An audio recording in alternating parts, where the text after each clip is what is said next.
Susan, this is important. Susan, I want to add, but if, Mr. Vice President, I'm speaking. I'm speaking. Welcome back to America Decides. That was back in 2020, and Kamala Harris clearly was not afraid to talk over Mike Pence when he interrupted her during their debate. But when President Biden debated former President Trump in June, you might remember the candidates' mics were muted while the other candidates spoke. The Harris campaign wants them back on for the whole debate scheduled for September 10th.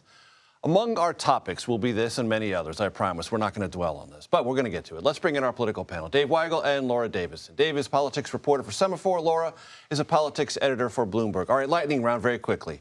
Give me your thoughts on the debate itself, its likely occurrence on September 10th with ABC and the mics.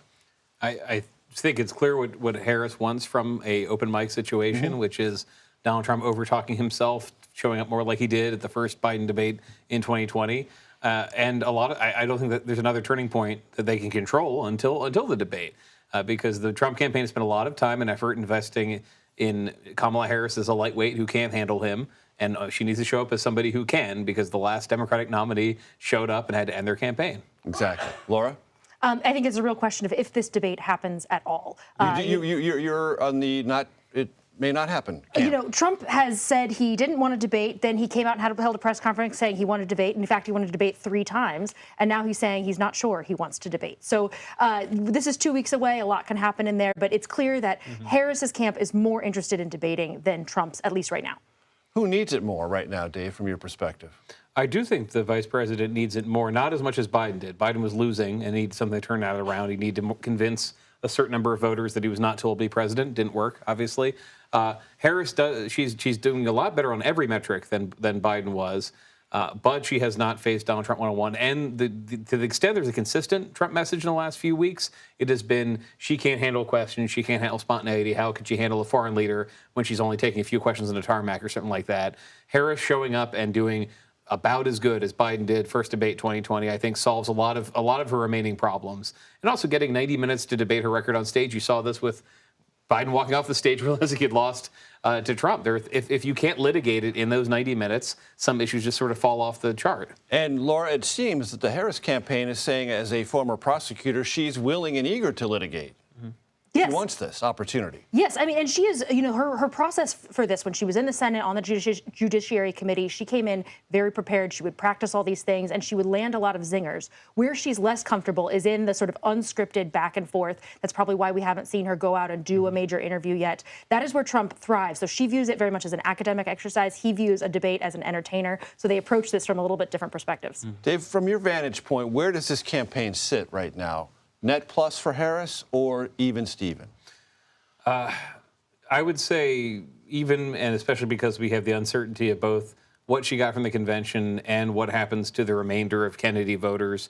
If you're the Trump campaign, you're very talking to them today, very confident that that got you the margin in Pennsylvania at the moment that would put you ahead there, got you the margin in North Carolina, that they still think they've got as of today, a map that's just over 270 and Democrats don't, but very close. And they made a lot of decisions for quite a long time based on the assumption that it was going to be Joe Biden, and that before Harris' switch, that he was doomed.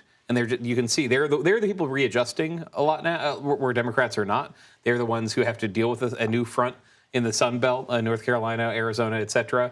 They feel that they're winning in that, but they were dominating in that a month ago. Laura, your sense of the campaign as it sits right now? They're not sure what their messaging is. The Trump campaign is not sure what their messaging is. You see Trump out there doing a lot of personal attacks against Harris, going after her race, her gender, her intelligence, and he's saying in public, my advisors are pleading with me, not to go on these personal attacks, but and then he literally polls his audience and says, do you want me to go with the personal attacks? Do you not? And he gets bigger cheers when he wants to, for going on these personal insults. So this is where you see sort of the tension between where the campaign wants him to be. So they're setting up all these events to talk specifically about the economy, about the border, about migration, but still he's veering off script and talking about the late great Hannibal Lecter, electric boats and sharks and other things that they'd prefer him not go there. Where do you come down on this meta question? Who's the incumbent and who's the challenger in this race, Dave? It's a great question because they're both getting away with some sort of reintroduction right now. Right. Harris more so. Harris, and Democratic polling backed this up before they switched candidates. For whatever reason, a lot of voters don't associate with her with everything Joe Biden did. That she had an opening on inflation, which she's taken to the frustration of the Trump campaign. The Trump campaign, though, this is a former president who is running as the anti-establishment, break up the uniparty candidate with the Kennedy introduction with Tulsi Gabbard endorsing him today. And these are marginal for a lot of people, but I like the way that Charlie Kirk, the Turning Point Action, Turning Point USA president who has a show, was putting it is this is now the party of unity, of national unity versus the Democratic uniparty. That's all the deep state Republicans that we don't like anymore. It's Liz Cheney. It's Kamala Harris. All the Bushies, Romney people. Right.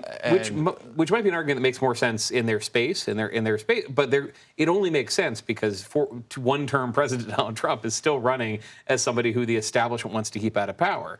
But I do think Harris has gotten, that was clear that Trump would try that. He did that in the whole Republican primary. For this to succeed for even a couple weeks for Harris, I think is a little bit surprising. Who's the incumbent? Who's the challenger from your vantage point? When you ask voters, people know Trump way more than they know what Harris is about. That, of course, has positives and negatives. Of everybody knows who Trump is, what he stands for. Harris is lesser known, which gives her an opportunity to brand herself. And that's what we saw her do last week at the DNC. This is what we see Trump sort of trying to figure out how to brand her, what names to call her. He landed, I think, on Comrade Kamala. But that was after, throwing out a bunch of stuff that was not really sticking to the wall. And even still then, he has to really kind of explain that. He hasn't really been able to land the zingers in the way he's wanted to, giving Harris now, 5 weeks to go out and make a case to voters. Dave, there's a headline in the New York Times this weekend, joy is not a strategy.